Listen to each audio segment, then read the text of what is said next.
Salam, sizə göstərəcəyim proqram Eclipse-də Java üzərindən yazılmış restoran proqramıdır. Bunun həm Windows üçün, həm də Android üçün tətbiqləri mövcuddur. Proqrama giriş hissəsi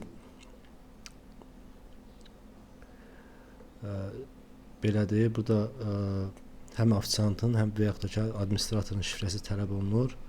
Şifrəmizi yazırıq. Proqram açılır. Proqram açılanda ilk növbədə bizə məlumat xarakterli bir pəncərə açılır. Sifarişlərin sayı, açıq masalar, aktiv işçilər və s. Əsas satış hissə kassa post bölməsindədir. Bu bizim masalarımızdır. Masalar burada hamısı var, yəni bütünlükdə. Bir də burada bölmüşük, bölmək də, yəni burada ayrıca baxmaq da mümkündür. Məsələn, bir masaya sifariş vuraq. Masa seçilir, qonaq sayı yazılır, yəni bu məcburi deyil, təsdiq et vurulur. Belə bir pəncərə açılır. Burada bütün məhsullar var, amma burada bölgü ilə də baxmaq olur. Məsələn, çaylarda nələr var?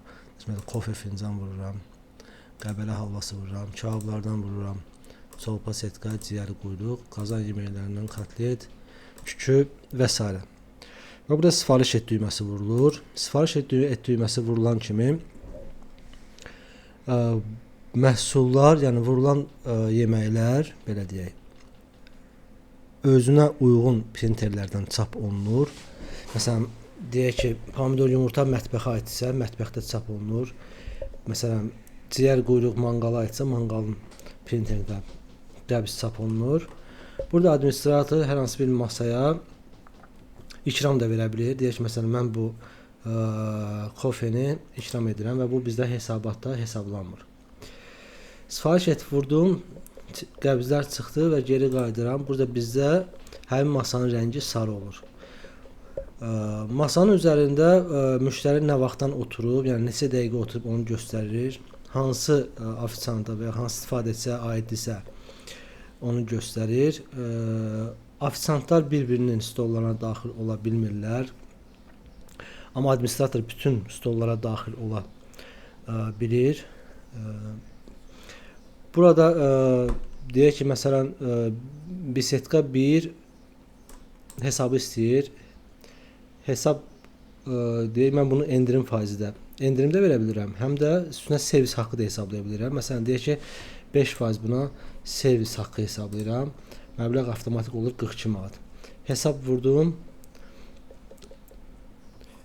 Stolun rəngi dəyişdi, yaşıl. Ofisiant getdi, qəbzi apardı stola. Pul gətirəndən sonra həmin stola daxil oluruq və ödəniş vururam. Burada kartla köçürmə və s. bunları seçmək mümkündür. Təsdiq et vurandan sonra həmin stol bağlanmış kimi olur. Bizim hər masamızda, burada masalar var, hər masamızın özündə, belə deyək, sistem özü avtomatik QR kod tətbiq edir. Həmin QR kod masalara qoyursunuz və müştəri həmin QR kodu skan eləməklə ofisiantı həmin stola çağıra bilir. Eləcə də menü QR kodu var. Burada proqram özü tətbiq edir.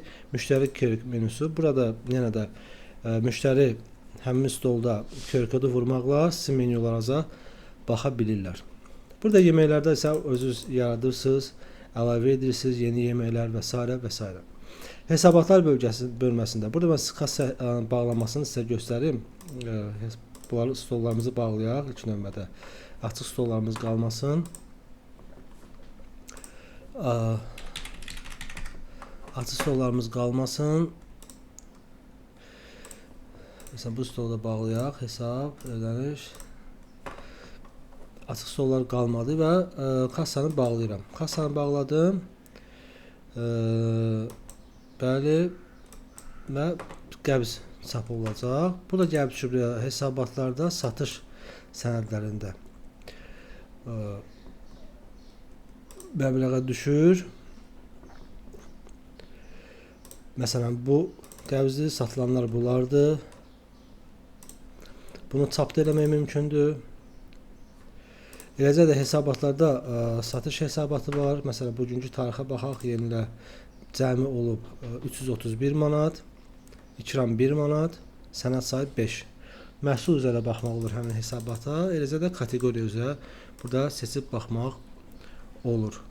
Hesabatlarda həm də bizdə ofisiant hesabatı da var. Hansı ofisiant nə qədər dövrə eləyir. Burada günlə, həftə ilə, illə tarix qoyub baxmaq olur. Kassa hesabatına baxmaq olur. Nə qədər kassada pul var. Ambar qalığı hesabatına baxmaq olur. Aktiv sifarişlərə baxmaq olur varsa əgər. Ən çox satılan məhsullara baxmaq olur. Bu tipdə və s.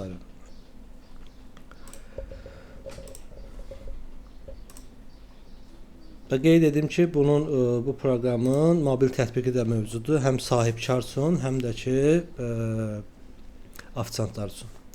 Çox sağ olun, minnətdaram.